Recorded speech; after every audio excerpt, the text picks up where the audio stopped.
सो आज हम general financial rule 2017 के बारे में डिस्कस करेंगे।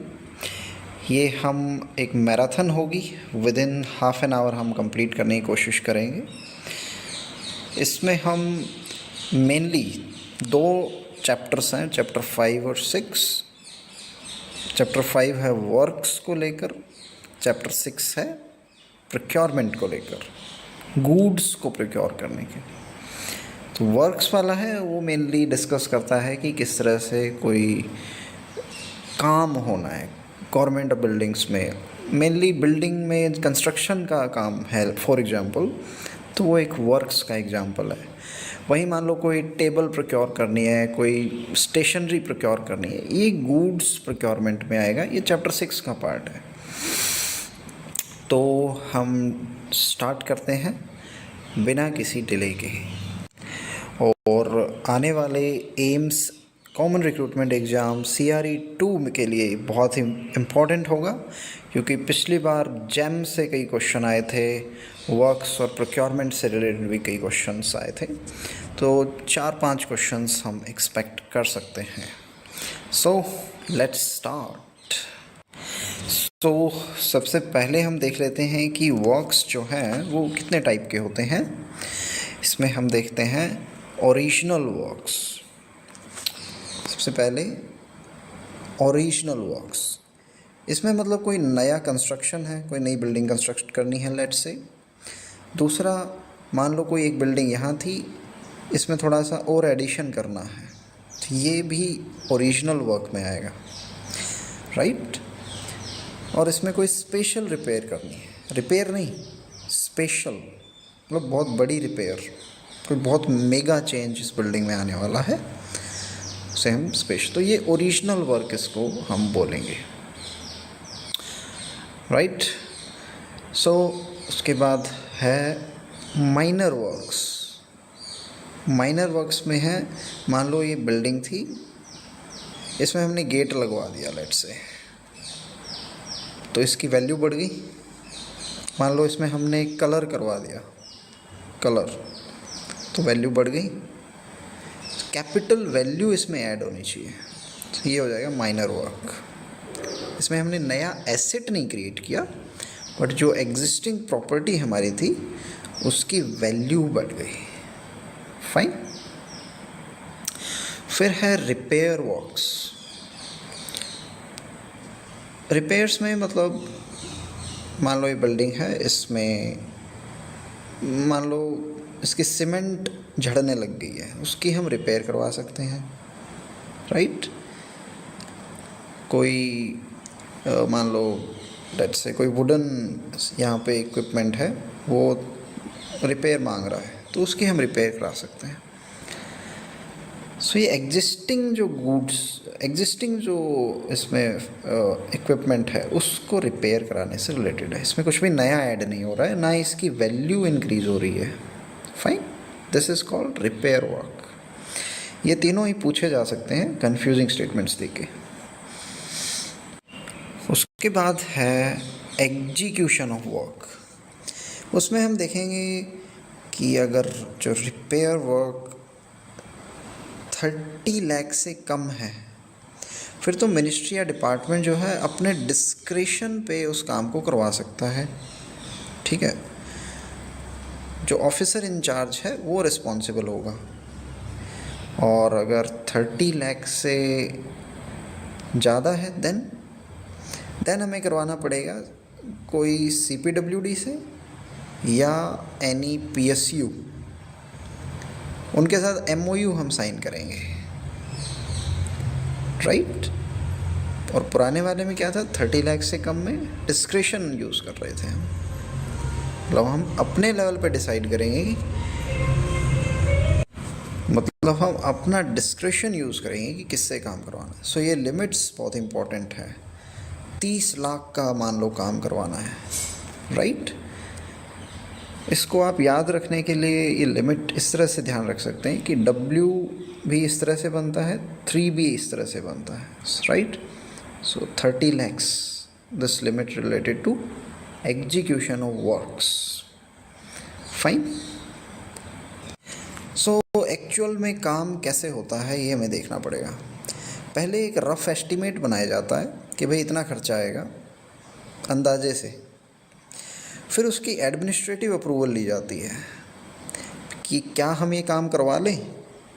इसमें पैसा इन्वॉल्व, अभी पैसे की अप्रूवल हम नहीं ले रहे हैं, अभी हम सिर्फ एडमिनिस्ट्रेटिव अप्रूवल ले रहे हैं, यानी उस काम को करवाने की अप्रूवल ले रहे हैं। फिर उसका होने के बाद हम पैसे की भी लेते हैं, यानी एक्सपेंडिचर हम सैंक्शन करवाते हैं। फर्दर वी सी, तो हम इसमें एक मिनट, डिटेल्ड डिज़ाइन और डिटेल्ड एस्टीमेट्स बनाते हैं। पहले रफ़ एस्टीमेट, फिर डिटेल्ड एस्टीमेट्स। उसके बाद टेंडर होता है, और टेंडर में जो फाइनल लोएस्ट बिड वाला जो पोर्शन होता है उसको हम वर्क ऑर्डर इशू कर देते हैं। ये फाइनल प्रोसेस है, सिंपल, राइट। ओके, नेक्स्ट हम देखते हैं कि जिन कामों में जो काम 5 लाख से कम के हैं उसमें तो लिमिटेड टेंडर, यानी कुछ 2-4 लोगों को हम टेंडरिंग में इन्वॉल्व करेंगे और उनमें से सिलेक्ट कर लेंगे। अगर कोई काम लेट्स से 5 लाख से 30 लाख के बीच में है, फिर हमें ओपन टेंडर करना पड़ेगा, यानी प्रॉपर न्यूज़पेपर में हम पब्लिश करेंगे उसको ओपनली, और बहुत सारे बिड्स मंगवाएंगे और उनमें से एक लोएस्ट बिड को सिलेक्ट करेंगे, राइट। सो ये लिमिट्स में हमें ध्यान रखनी है। आप कहेंगे कि 30 लाख से ऊपर वालों का क्या होगा, फिर वो हम CPWD से या किसी भी PSU से हम बनवाएंगे, वो तो हमारा कंसर्न ही नहीं है, राइट, जो हमने पहले पढ़ लिया है। सो हमें फिर से एक बार ध्यान रखना है ये लिमिट्स, कि 5 लाख से कम है अगर उस काम को करवाने की कॉस्ट, तो लिमिटेड टेंडर, 5 से 30 लाख के बीच में ओपन टेंडर। ओके, यहीं पे मैं आपको एक लिमिट और बता देता हूँ। जेम से अगर करना है, जेम में ऐसा होता है कि 25,000 से कम अगर है, लेस, अगर वो काम की कॉस्ट लेस देन 25,000 है, तो उस केस में हमें कोई टेंडर नहीं करवाना होता। ये क्वेश्चन CRE में पूछा गया था, इसमें नो टेंडर इज़ रिक्वायर्ड। और 25,000 से लेट्स से 2.5 लाख है, उसका हम आगे पढ़ेंगे। फिर 2.5 लाख से ऊपर का है, वी विल सी दैट। फिर एक कॉन्सेप्ट आता है रिव्यू ऑफ प्रोजेक्ट्स का। प्रोजेक्ट्स को रिव्यू करना पड़ता है, उसके लिए एक रिव्यू कमेटी कॉन्स्टिट्यूट की जाती है। उसमें एक एडमिन का बंदा होता है, एक फाइनेंस का होता है, और एक जो एजेंसी जिसको हमने वर्क दिया है उसका एक पर्सन होता है, यानी एडमिन, फाइनेंस और एजेंसी, ये 3 लोग उस रिव्यू कमेटी में होते हैं।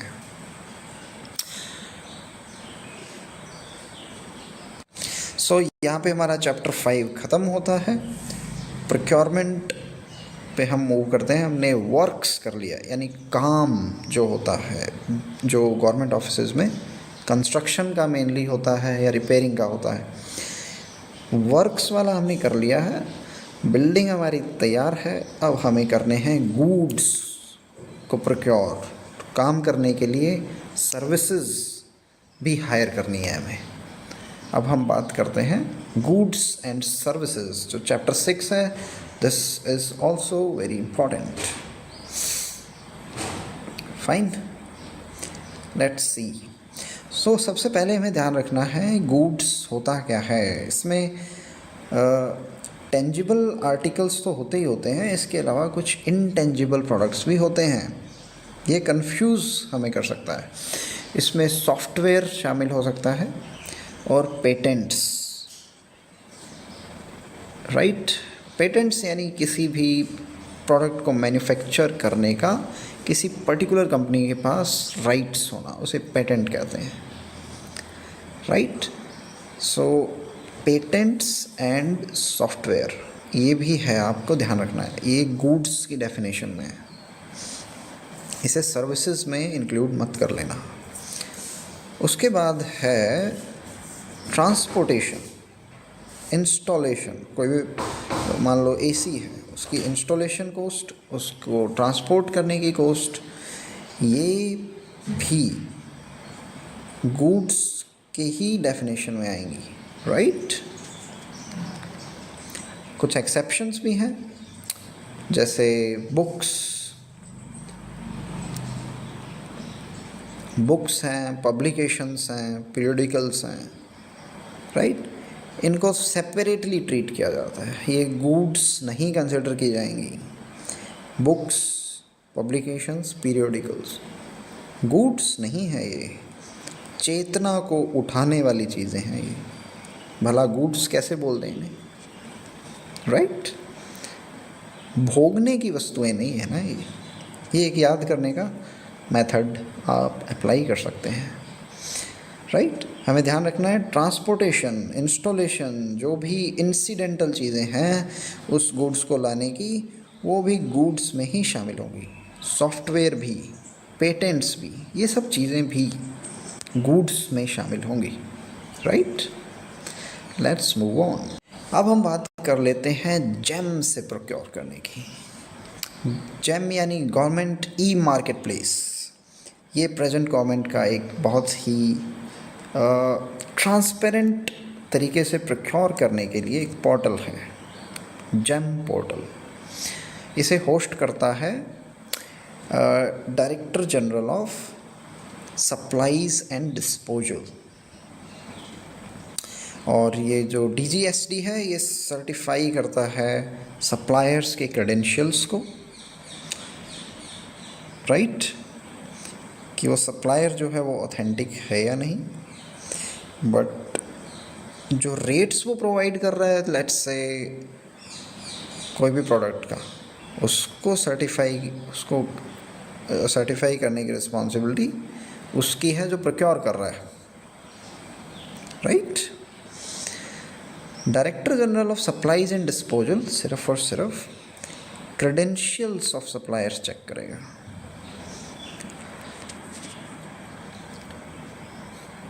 He is not responsible for reasonability of rates. So ये जेम पोर्टल की कुछ बेसिक प्रिंसिपल्स हैं जो हमें ध्यान रखने हैं। अब मूव करते हैं सबसे इम्पोर्टेंट पार्ट पे। इस पे पिछली बार क्वेश्चन भी आया था एम्स CRE में। ये वाला क्वेश्चन पूछा गया था, लेस देन और इक्वल टू 25,000। तो जेम से प्रोक्योर अगर हम कर रहे हैं तो इस केस में हमें बेसिकली टेंडर की नीड नहीं है, नो टेंडर इज़ रिक्वायर्ड।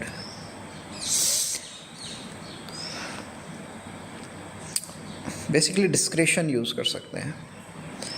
और 25,000 से अगर 5 लाख तक है, उस केस में हम 3 डिफरेंट जो मैन्युफैक्चरर्स अवेलेबल हैं, इट्स से दिस,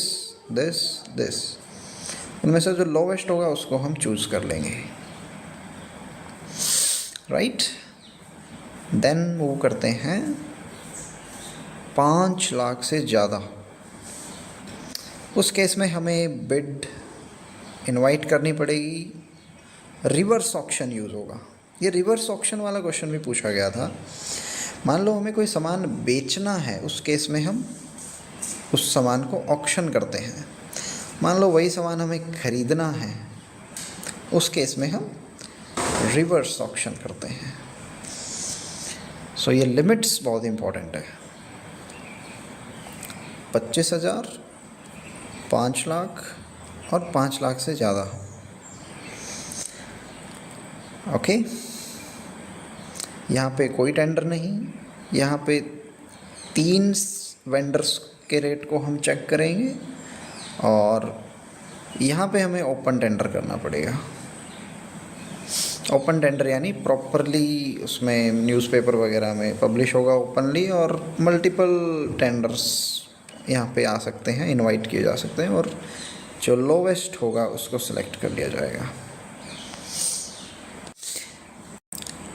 एक ये एनुअल प्रोक्योरमेंट प्लान होता है, ये बेसिकली वेबसाइट पे पब्लिश करना होता है with in 30 days of budget approval, not so important.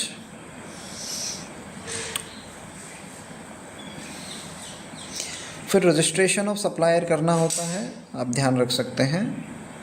DGST एक रजिस्टर मेंटेन करता है और उनको बिड सिक्योरिटी भी नहीं देनी पड़ती। बिड सिक्योरिटी बेसिकली बिड जो टेंडर होता है उसमें पार्टिसिपेट करने के लिए दी जाती है। जैसे आपसे एग्ज़ाम में अप्लाई करने के लिए एप्लीकेशन फ़ी होती है, वैसे ही कुछ बिड सिक्योरिटी है।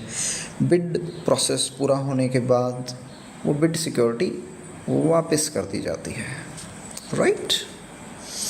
सो बेसिकली 1 से 3 साल के लिए रजिस्टर किया जाता है, फिर रिन्यू कराना पड़ता है। ये 1 से 3 साल है, ये हमें ध्यान रखना है। और डिबार भी किया जा सकता है, हमें ध्यान रखना है। अगर कोई करप्शन के केस में पाया जाता है तो 3 साल, और कोड ऑफ इंटीग्रिटी को ब्रीच करता है तो 2 साल।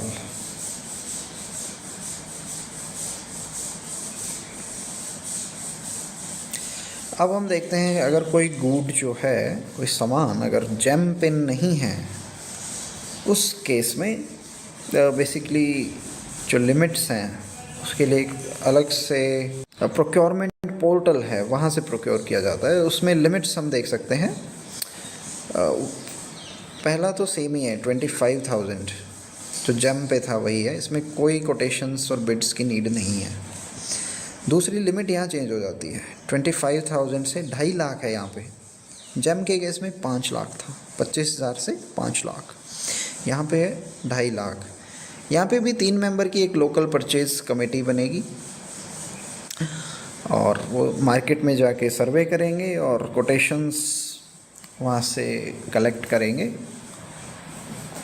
तो इस तरह से फाइनली जो लोएस्ट बिड वाला होगा उसको, जो लोएस्ट प्राइस कोट करेगा उसको टेंडर दे दिया जाएगा। और नेक्स्ट यहाँ पे 2.5 लाख से ऊपर का है, उस केस में हमें प्रॉपर टेंडरिंग प्रोसेस फॉलो करना पड़ेगा, वही ओपन टेंडर फॉलो करना पड़ेगा। इसमें अलग अलग मेथड हैं, एडवर्टाइज्ड टेंडर होता है, लिमिटेड टेंडर होता है।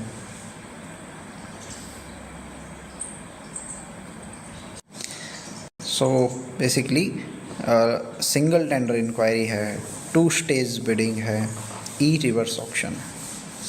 इनको हम देख सकते हैं एडवर्टाइज्ड टेंडर इंक्वायरी, यानी न्यूज़पेपर में एडवर्टाइज़ कर देंगे। लिमिटेड टेंडर इंक्वायरी यानी हम अपने कुछ ऑलरेडी एक लिस्ट होगी, मतलब कुछ बंदों को हम इसमें इनवाइट करेंगे, ओपन नहीं होगा ये। सिंगल टेंडर बेसिकली जो बहुत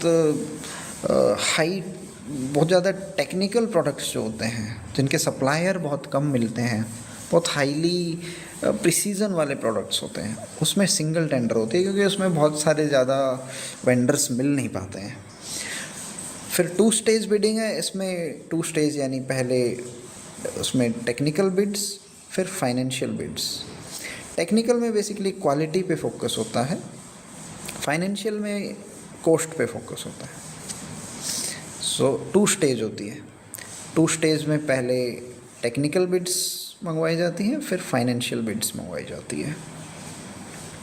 टेक्निकल में पूछा जाता है कि आप कैसी क्वालिटी है आपकी। क्वालिटी अगर सही होती है तो फिर पैसा पूछा जाता है, कितना पैसा ले रहे हो आप। सो ये 2 स्टेज बिडिंग हो गई, फाइन। ई रिवर्स ऑक्शन सिंपल है, रिवर्स ऑक्शन की तरह ही, उसका ऑनलाइन एक अप्रोच होगी वो।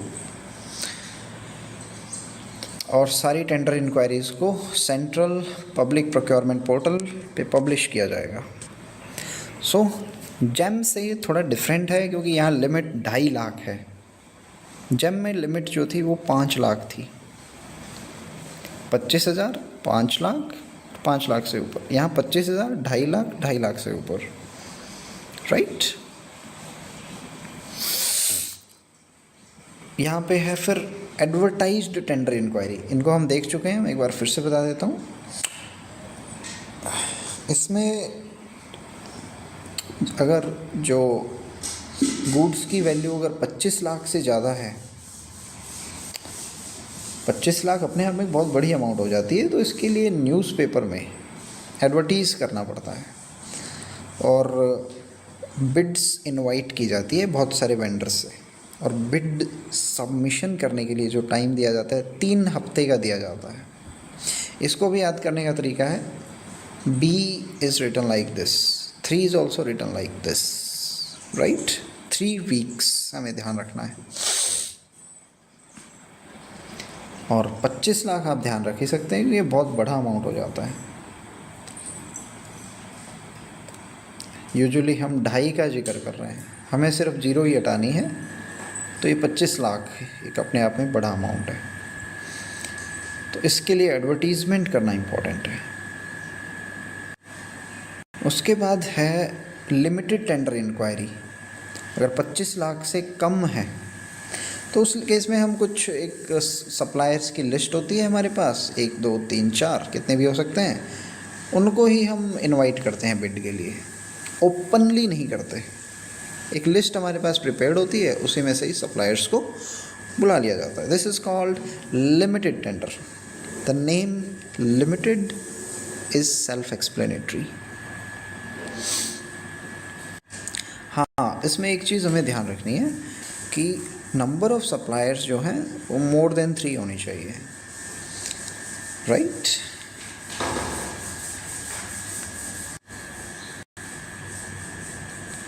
सो 2 बिड सिस्टम में टेक्निकल और फाइनेंशियल बिड्स एक साथ मंगवा ली जाती हैं। 2 स्टेज बिडिंग में पहले टेक्निकल बिड मंगवाई जाती है और उसके बाद फाइनेंशियल बिड्स मंगवाई जाती हैं। यानी फाइनेंशियल बिड्स उन्हीं लोगों से मंगवाई जाएगी जो टेक्निकल रिक्वायरमेंट को पूरा करेंगे, right? So this is called 2 stage bidding. यानी पहले टेक्निकल बिड्स को जो मीट करेगा उनसे फाइनेंशियल बिड्स। तो 2 बिड सिस्टम और 2 स्टेज बिडिंग में डिफरेंस है। और उसके बाद सिंगल टेंडर इंक्वायरी है। इसमें हम सिंगल पर्सन से ही इनवाइट करते हैं बिकॉज ऑफ सर्टेन कुछ लिमिटेशंस होती हैं, कुछ स्पेशल रिक्वायरमेंट्स होती हैं। उस केस में हमें एक ध्यान रखना है, बहुत इम्पोर्टेंट चीज़ है, प्रोप्राइटरी आर्टिकल सर्टिफिकेट। ये मिनिस्ट्री प्रोवाइड करेगी, राइट? ये एक सर्टिफिकेट होता है। ये पूछा जा सकता है कि अगर सिंगल टेंडर इंक्वायरी करनी है, सिंगल टेंडर, उस केस में मिनिस्ट्री या डिपार्टमेंट को कौन सा सर्टिफिकेट देना पड़ता है? तो प्रोप्राइटरी आर्टिकल सर्टिफिकेट देना पड़ता है। ये काफ़ी इम्पोर्टेंट है। उसके बाद बहुत ही इम्पोर्टेंट चीज़ हम देखेंगे, बिड सिक्योरिटी। यानी कोई भी व्यक्ति अगर बिड, यानी हमने मान लो पेपर में पब्लिश किया हमारा टेंडर कि हमें फ़लाना गुड्स चाहिए, तो जो बंदा पार्टिसिपेट करना चाहता है उसको एक सिक्योरिटी जमा करानी पड़ती है, बिड सिक्योरिटी, उस टेंडर में पार्टिसिपेट करने के लिए। वो होनी चाहिए 2 से 5%, टोटल कॉस्ट का 2 से 5%। इसको भी याद रखने का तरीका है, हम यूजुअली इसमें 2.5, 25 ये सारी चीज़ें याद रख रहे हैं, तो हम 2 से 5 भी तो ध्यान रख सकते हैं। सो बिड सिक्योरिटी जो होगी 2 से 5%, इसको अर्नेस्ट मनी भी कहते हैं। एक्सेप्शंस है कि हम MSME से ये नहीं लेंगे, और जो सेंट्रल परचेज ऑर्गेनाइजेशन में अगर रजिस्टर्ड हैं उनसे भी हम बिड सिक्योरिटी नहीं लेंगे। सो 2 से 5% हमें ध्यान रखना है, दिस इज़ वेरी इम्पॉर्टेंट। उसके बाद हम एक चीज़ और ध्यान रखेंगे कि जो बिड सिक्योरिटी है वो 45 डेज़ तक वैलिड रहती है, मान लो आज हमने बिड जारी किया, उनको हमने 3 वीक्स का टाइम दिया, 3 वीक्स। इस पीरियड से लेकर आगे 45 डेज़ तक वो बिड सिक्योरिटी जो है वैलिड रहेगी और फिर यहाँ पे रिफ़ंड कर दिया जाएगा bid security. So this is very important. 45 days हमें ध्यान रखना है। उसके बाद हम मान लो फाइनली जो भी वेंडर सेलेक्ट होता है उसको बिड सिक्योरिटी तो वापस कर दी जाती है और उससे परफॉर्मेंस सिक्योरिटी ली जाती है। वो होनी चाहिए 5 से 10%। ये थोड़ी सी ज़्यादा होगी, वहाँ हम ले रहे से 2 से 5, यहाँ पे 2 5 10, 5 से 10%। इस तरह से ध्यान रख सकते हैं हम इसको। और ये 60 दिन तक वैलिड रहती है, यानी करीब करीब 2 महीने तक। मान लो जो भी गुड्स हमने प्रोक्योर करना था वो उस बंदे ने हमें दे दिया, यहाँ से 60 दिन तक वो वैलिड रहेगी। उसके बाद उसको वापस कर दी जाएगी परफॉर्मेंस सिक्योरिटी। ये इंश्योर करने के लिए होती है ताकि कोई भी वेंडर जो है वो ख़राब माल हमें ना दे जाए और कुछ डिफेक्टिव चीज़ें ना दे दें। इसलिए एक सिक्योरिटी अमाउंट लिया जाता है। कितना लिया जाता है? 5 से 10%। और वो 60 दिन तक वैलिड रहता है उस डेट से जब वेंडर ने हमें सामान दे दिया, उसके बाद 60 दिन तक वो वैलिड रहता है। उसके बीच में हम उसे रिफ़ंड कर देते हैं परफॉर्मेंस सिक्योरिटी जो हमने ली थी।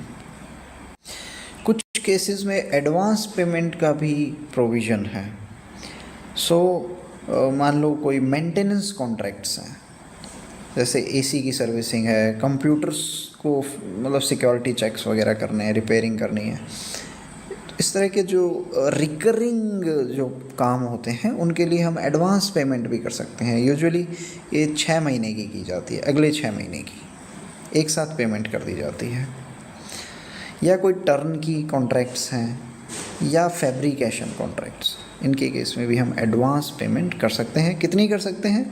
अगर किसी प्राइवेट फर्म को करनी है तो 30%, गवर्नमेंट एजेंसी या पीएसयू को करनी है तो 40% टोटल कॉस्ट की हम एडवांस में पेमेंट कर सकते हैं, राइट।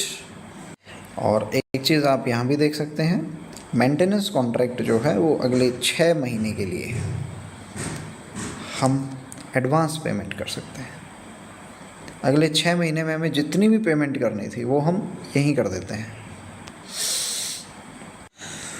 फाइनली हमने गुड्स को प्रोक्योर कर लिया है। अब हमें करनी है सर्विसेज की प्रोक्योरमेंट। सर्विसेज में कंसल्टेंसी सर्विसेज भी हो सकती है। ये बेसिकली दिमाग वाली चीज़ें होगी, बहुत ज़्यादा टेक्निकल चीज़ें होगी। इसमें मान लो किसी को फाइनेंशियल कंसल्टेंसी चाहिए, अकाउंटिंग से रिलेटेड कंसल्टेंसी चाहिए, मैनेजमेंट से रिलेटेड कंसल्टेंसी चाहिए, आईटी से रिलेटेड कंसल्टेंसी चाहिए। ये चीज़ें बेसिकली कंसल्टेंसी सर्विसेज हो जाती हैं। उसके अलावा नॉन कंसल्टेंसी सर्विस, इसमें मेनली सिक्योरिटी वाला काम आ जाता है। जैसे सिक्योरिटी प्रोवाइडर्स चाहिए हमें, राइट। मान लो हमें व्हीकल्स चाहिए, इसके लिए भी हम एक एजेंसी को प्रोक्योर कर सकते हैं जो हमें ये सर्विसेज देगी, राइट। यहाँ हम गुड्स को प्रोक्योर नहीं कर रहे हैं, यहाँ हम सर्विसेज को प्रोक्योर कर रहे हैं। ये हमें ध्यान रखना है। सर्विसेज 2 प्रकार की, कंसल्टेंसी, नॉन कंसल्टेंसी। यहाँ पे हम किस तरह से करते हैं? सबसे पहले तो कंसल्टेंट्स को आइडेंटिफाई किया जाता है, फिर मिनिमम 3 को शॉर्टलिस्ट किया जाता है, फिर उनको हम इशू करते हैं RFP यानी कि रिक्वेस्ट फॉर प्रपोज़ल। ये जो 3 सेलेक्ट हुए हैं इनको हम बोलेंगे कि भैया अपना प्रपोज़ल सेंड करें हमें अपने काम का। फिर उनसे हम फाइनेंशियल एंड टेक्निकल बिड्स मंगवा लेते हैं, राइट। पहले हम सबसे पहला प्रोसेस देख लेते हैं, आइडेंटिफिकेशन। इसमें 25 लाख की लिमिट है। अगर 25 लाख तक का कोई काम है, उससे रिलेटेड हमें सर्विसेज हायर करनी है,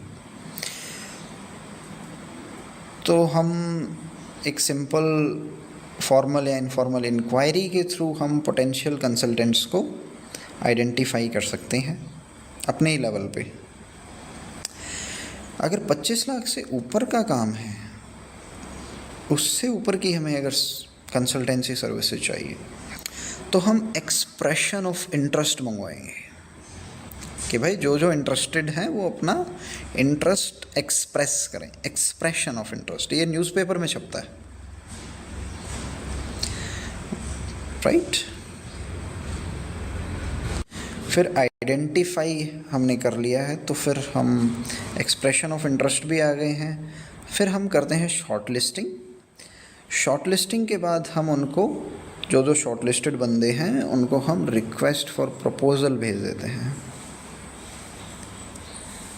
रिक्वेस्ट फॉर प्रपोजल, उसके अंदर हम टर्म्स ऑफ रेफरेंस मेंशन करते हैं, राइट। मतलब बेसिकली जो जो ऑब्जेक्टिव्स हैं, आउटकम्स हैं, हमारा क्या काम है, क्या काम करवाना है, क्या सर्विसेज देनी है आपको, बेसिकली ओवरऑल एक ओवरव्यू हम इसमें देते हैं।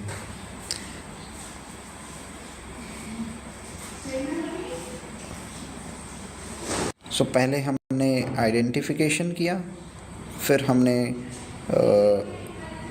एक्सप्रेशन ऑफ इंटरेस्ट जारी किया, फिर हमने शॉर्टलिस्ट कर लिया। शॉर्टलिस्टेड बंदों को हमने रिक्वेस्ट फॉर प्रपोजल सेंड कर दिया। उसके बाद हम देखेंगे कि कंसल्टेंट्स को सेलेक्ट करने के मेथड्स क्या हैं। इसमें एक तो है क्वालिटी एंड कॉस्ट, इसमें क्वालिटी और कॉस्ट, इसमें बेसिकली क्वालिटी और कॉस्ट दोनों पे फोकस होता है। फिर है लीस्ट कॉस्ट सिस्टम, इसमें जो सबसे कम पैसा ले रहा है उसको हम फाइनल टेंडर दे देते हैं।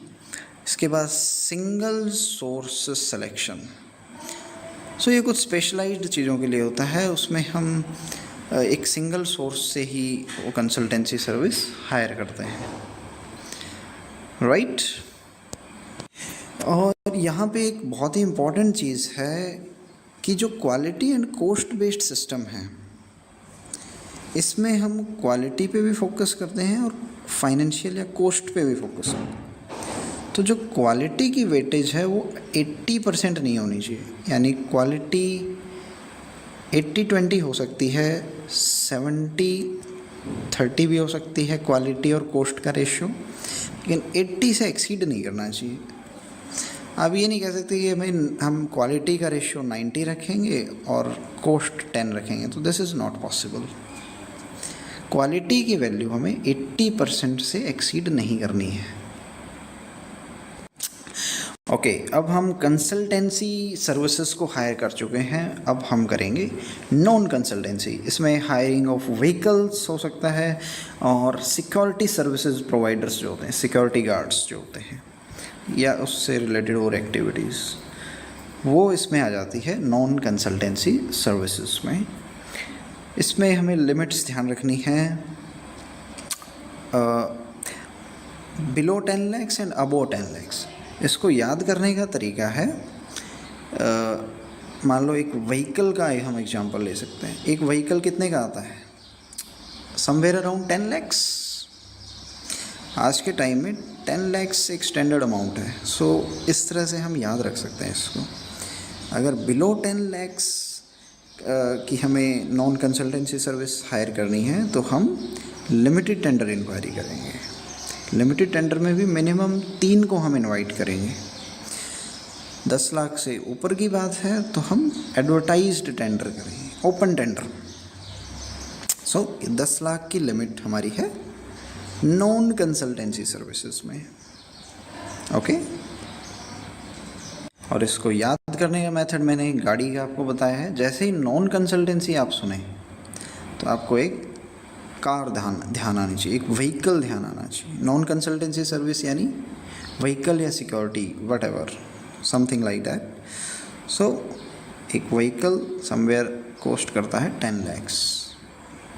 सो 10 लाख से नीचे की बात है तो वहाँ लिमिटेड टेंडर, 10 लाख से ऊपर ओपन टेंडर थ्रू एडवर्टीजमेंट. सो हमने बेसिकली गुड्स भी प्रोक्योर कर लिए हैं एंड सर्विसेज भी. So finally we have come to an end of this video. ये बहुत ही सुपर फास्ट मैराथन थी. हमने सबसे पहले इसमें गुड्स प्रोक्योर किए, वर्क पे भी हमने फोकस किया और फाइनली कंसल्टेंसी और नॉन कंसल्टेंसी सर्विसेज को भी हायर किया.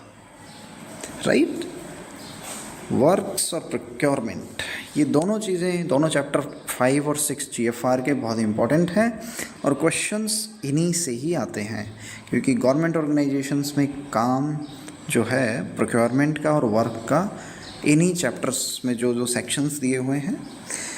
सो I hope you like the video.